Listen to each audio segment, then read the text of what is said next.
Johnny Fongo Show. I'm Johnny Fongo. It's May 23rd, 2021. Welcome to the show. Let's get down to it. These are some headlines from last week. Let's jump right in. BevCanna to begin production on white label beverage order queue. That came in at 3:35 a.m. on Friday from Business Wire.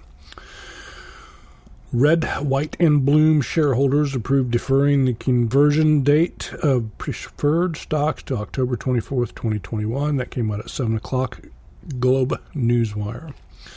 Village Farms International announces normal course issuer bid for common shares. That also came out at 7 a.m., PR Newswire. Gage Growth Corporation announces inclusion in leading cannabis ETF. That's great news. 7 a.m. PR Newswire. Cresco Labs announces the appointment of Sidney Dillard to its board of directors. 7:30 a.m. from Business Wire. Garfunkel Wild launches Cannabis Law Practice Group. 8 a.m. Globe Newswire. VPR Brands announces Q1 2021 financial results with increased revenue greater than 200% over Q1 of 2020. That comes out at 8 a.m. Globe Newswire.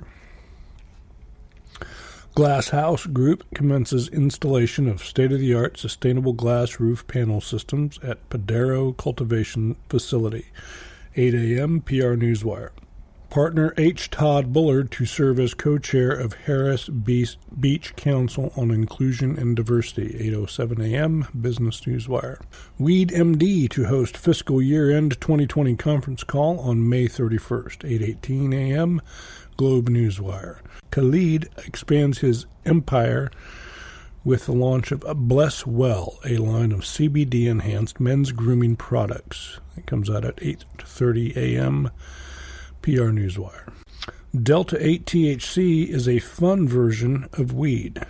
Ministry of Hemp's podcast number 61. That came out at 9 o'clock a.m. PR Newswire. Myconic Capital graduates public listing to the NEO Exchange. 9:30 a.m. Business Newswire. Aurora Cannabis to raise $30 million files prospectus supplement for At the Money offering program ahead of transfer to NASDAQ. Metro Spaces issued 2021 shareholder letter. Cannabis stocks move higher. Traders circulate MJUS report. Key chairman plans to file revised federal marijuana legalization bill in-house as early as next week. Something to keep an eye on there. Cannabis cultivator and distributor Stability Cannabis raises $44 million via a Series A round and enters Missouri. Prima closes $9.2 million Seed Plus financing to accelerate growth as top player in plant therapeutics and cannabinoid sciences. 11:30 a.m. PR Newswire. Snoop Dogg-backed medical cannabis company commences trading in London, raises $23.4 million as shares soar in early trading. Comes to us from our friends at Benzinga. 11:43 a.m. Congratulations, Snoop.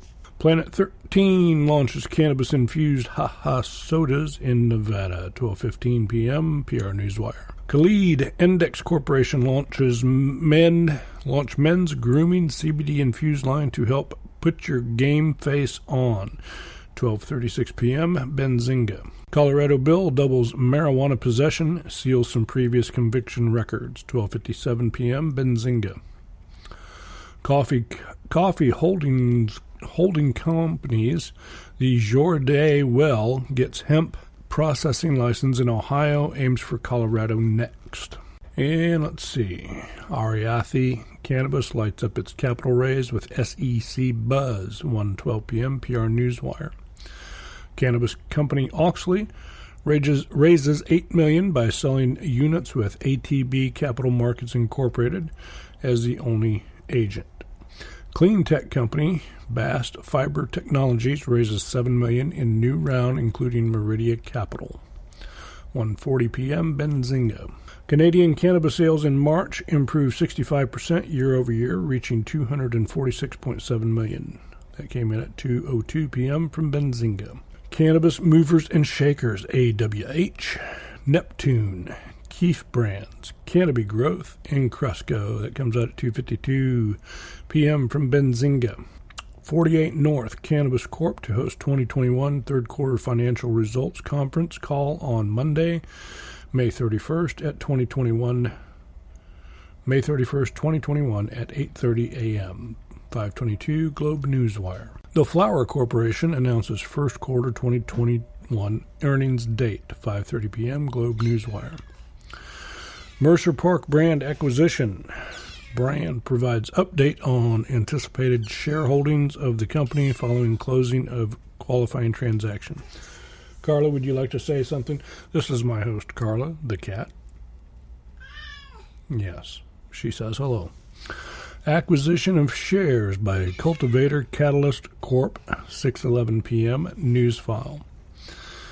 The week in cannabis: earnings, finances, M&A, cookies, DEA, DG Khalid, and more. NDVR Brands corporate update, 10:01 p.m. News file. All right, that handles pretty much the headlines for us. Let's dig into a few of these stories and see what they have for us. I'm getting to it, Carla. Give me a chance. I know, you're in a hurry. All right, let's look at the Snoop Dogg story. That's very interesting to me. And it's, it's over in England, so that's great. Let's look at this one a little bit deeper. Snoop Dogg-backed medical cannabis company commences trading in London, raises $23.4 million as shares soar in early trading. Oxford Cannabinoid Technologies, backed by Snoop Dogg, launched Friday on the London Stock Exchange with the opening price of 5 pence per share. The British company placed 960.4 million shares at 5 pence per share, suggesting a market cap of around £48 million, which equates to $69.1 million US, reported the Evening Standard. From its initial public offering, the cannabinoid-focused pharmaceutical company raised gross proceeds of £16.5 million. Oxford Cannabinoid Technologies, OCT, launched in 2017, has been collaborating with Oxford University, mainly focusing on the development of pain-relieving cannabinoid medications. Its potential caught the attention of cannabis-focused venture capitalist firm Casa Verde, which previously supported companies as Dutchy, Vankst, LeafLink, Ease, Cananalysis, and Mary Jane. Snoop Dogg is a partner at Casa Verde. The company is also backed by the Bristol-based multinational tobacco company Imperial Brands. John Lucas, CEO of Oxford Cannabinoid Technologies, told CNBC that the company plans to utilize the proceeds to develop 4 new drugs. The key here is about getting cannabinoids into the hands of patients, and the way you do that is through drug development process, Lucas told CNBC Squawk Box Europe. The medical cannabis, the problem with that is that physicians cannot prescribe it. So we want a drug product that we can get into the hands of physicians, into the hands of patients, Lucas continued. The company's listing release noted that its primary market focus is the total addressable pain market, which is estimated to be worth at least £42.5 billion by commercialization of the first drug produced by OCT, currently anticipated to be in 2027. Oxford Cannabinoid Technology shares soared 50% to 7.5 pence in early trading, while at the time of writing they dropped to $4.88 per share. All right, that's an interesting story. Snoop is getting global. I'm sure he's already been global, but he's going harder now. All right, what do we have next? Prima closes $9.2 billion seed plus financing to accelerate growth as top player in plant therapeutics and cannabinoid sciences. The Uplifters, Prima, PBC, the award-winning and purpose-driven brand focused on efficacy-driven and science-backed plant therapeutics and cannabinoids, today announces the close of $9.2 million seed plus financing led by institutional venture firms Graycroft, H Ventures, DeFi, Lara Hippow, with notable participation from Adam Zeppelin, Global Founders Capital, Emerald Health, One Gun, and Purple Arch Ventures. The landmark funding from top-tier values-aligned capital partners will support sustainable growth and power upcoming retail expansion, remedy-focused clinical research, portfolio refinements, and education initiatives along its path to profitability. All right, interesting. Doesn't show a ticker for Prima. Looks like they are private as of now. Cannabis company Glasshouse Group to install glass roof panel system at its greenhouse as it focuses on sustainability. Okay, Glasshouse Group looks like it's being traded on the OTC as MRCQF is the ticker. Currently trading at $10.11.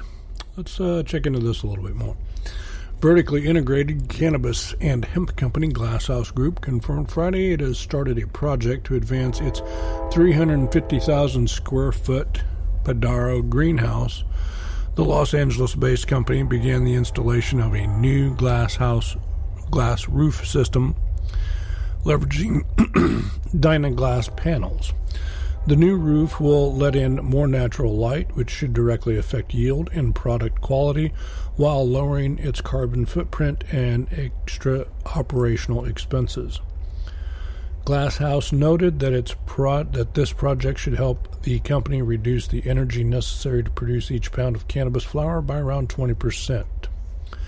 As demand for high-quality cannabis continues to climb, we are constantly searching for innovative cultivation techniques that allow us to expand our output while being as efficient and sustainable as possible, Graham Farrar, president of Glasshouse Group, said.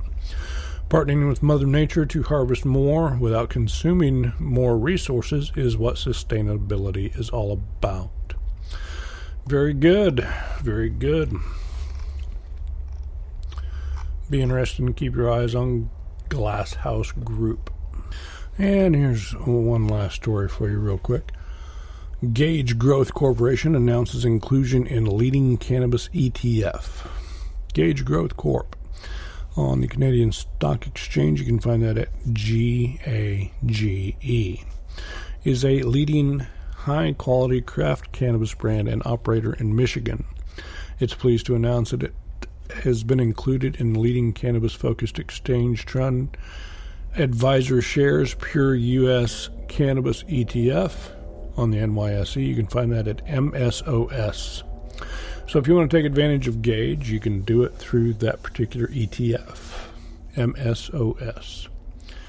Inclusion in a leading ETF brings strong exposure to potential new investors, and we are pleased that the Advisor Shares ETF has initiated a position in our company. This represents a strong milestone for the company and provides us added exposure to the investment community, coupled with the success of our business in the cannabis marketplace, said Fabian Monaco, CEO of Gage. This milestone comes at a perfect time as we approach an exciting inflection point, which we believe will enable us to extend our strong growth as we look ahead in 2021. All right, Gage Growth. I've talked about them before on the show. They've got some products up there in Michigan, which is close to where I'm at, thank goodness. So I'll have to be keeping an eye on that. All right, let's finish up with just a little rundown real quick of This Week in Cannabis from our friends at Benzinga here. It's always a quick little rundown we can go through. Okay, couple quick stories here. Okay, it says here, in an earnings-heavy week, cannabis stocks experienced considerable volatility. On average, stocks surged on Monday and Tuesday, dropped sharply on Wednesday, and were somewhat back in the green during the last 2 days of the period, aided by tobacco giant Altria Group, Incorporated, on the NYSE, that is MO. Coming out in support of legalization in the U.S. and news about the new marijuana legalization bill potentially being introduced into Congress as early as next week. Benzinga cannabis content is now available in Spanish on El Plantillo. Very nice. Meanwhile, in Alabama, Governor Kay Ivey signed off on the state's medical cannabis bill, SB 46, making it the 36th state to legalize medical cannabis. That's great news. Patients can qualify through several approved conditions, including but not limited to Tourette syndrome, Parkinson's disease, cancer, Crohn's disease, HIV, AIDS, autism, and epilepsy. Operators have various opportunities to obtain licensing under the current rules. Alabama's Medical Cannabis Commission plans to issue licenses for up to 12 cultivation licenses, up to 4 processors, and up to 4 dispensaries. Okay. In addition, the company teamed up. Let's see. Back up here. We're going to look at Burner's brand Cookies is launching a new CBD flower line. In addition, the company teamed up with former NBA star Chris Webber and cannabis investor Jason Wild to kick off a training program that aims to help communities impacted by the war on drugs. The initiative, dubbed Cookies U, will provide resources and create opportunities for students in marginalized communities. Very nice. Little policy, science, and data story here. The Drug Enforcement Administration, we all know them as the DEA, announced on Friday, May 14th, that it will begin approving applications that will allow some cannabis growers to become federally authorized to manufacture the plant for research purposes. Well, who would have thought? Up until now, one cultivator, a farm functioning as part of the University of Mississippi, was the only legal source of cannabis for federal research. The university had obtained the license back in 1968, which made it the only source for research cannabis in the United States for over 50 years. I remember reading about the University of Mississippi like in High Times back in the early 80s and thought, wow, that might not be such a bad place to go to school. But from what I've heard, the product that comes out of that particular university farm, research farm, is substandard. So hopefully that was years ago when I heard that. Hopefully they've upped their game since then, and we'll see what they can do. Now, this is kind of a sad story here. The Mississippi Supreme Court on Friday overturned, parentheses, on a technicality, the state's voter-approved medical cannabis initiative 6-3 vote. That's sad. We thought Mississippi was kind of getting in the game, but doesn't look like it. Let's see. A few finances and M&A stories, innovative industrial properties, NYSE, IIPR. Full disclosure, I have owned them in the past. Will raise up to $200 million through a private placement of senior notes. The company also finalized the purchase of a Warren, Michigan-based property for around $10.3 million. The acquired property spreads across 85,000 square feet of industrial space. All right. Hexo Corp, TSX, HEXO. On the NYSE, it is also known as HEXO, will acquire 48 North Cannabis Corp., traded on the OTC as NCNNF, in an all-stock deal valued at $50 million. Golden Leaf Holdings Limited, OTC GLDFF, now operating as Chalice Farms, closed its purchase of Homegrown, a chain of 5 retail dispensaries located in Oregon, for $9.75 million. Very nice. Good job. Well, all right. That about covers most everything we need to talk about for today. As always, do your own research. I hope this show kind of just gives you some ideas to look at. We dig into some weeds, pardon the pun. But, we like to get deep and find different stories that just aren't out there all over the place. I just want to take a second to thank everybody that has listened or is listening now to the show. In just a short amount of time, we have been able to spread our version of the Cannabis Stock research that I come into contact with through 30 different countries and all through the United States. It's pretty humbling to think about. But, the power of the internet and the power of networking can get good news all over the place. Now, we do have a social media presence on Facebook, Twitter, Instagram, YouTube. Just recently got on Pinterest, by the way. And we also have some shirts out there with some great logos or great sayings. One of them is a big fan of the plant, which if you've listened to the podcast before, you know that I am a big fan of the plant. So you can get a t-shirt out there. You can go to Bonfire and look for the Johnny Fongo Show store.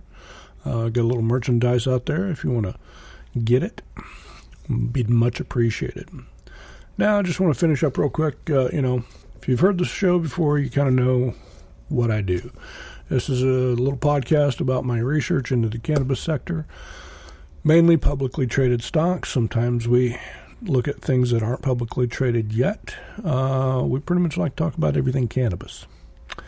THC, CBD, hemp, and pretty much everything in between. We have been looking at a lot of different stories, a lot of stories about the psychedelic industry, the psychedelic therapeutics, the medicine that is being derived from the active ingredients in mushrooms, which is psilocybin, and other psychedelic products like DMT, mescaline, ibogaine, MDMA, LSD. So we also touch on those kinds of stories too. So we're not just cannabis. In fact, the company MindMed, which recently got uplisted to NASDAQ, I've taken a position in that, both in just stock and also a couple calls on that. So I'm pretty keen on MindMed. They've got a lot of different things going on. Kevin O'Leary from Shark Tank has been involved in that company for 3 years now and is on the board. And he doesn't like to lose money. So that's always a good sign when you have some heavy hitters in there working with them. So I'm keeping my eye on MindMed. Just a little sidebar there. But, about me, I've been tracking the cannabis sector since 2012, since the election when Colorado and Washington legalized. I've been at it since then, and this is just a good way for me to share my research. Now, I'm not a financial advisor. I'm just a regular guy. I'm a big fan of the plant, big fan of research, investing, and trading. And everything I talk about on here is just what interests me. In no way, shape, or form do not take any story I talk about as a buy recommendation. I'm not recommending any of these stories or any of these stocks.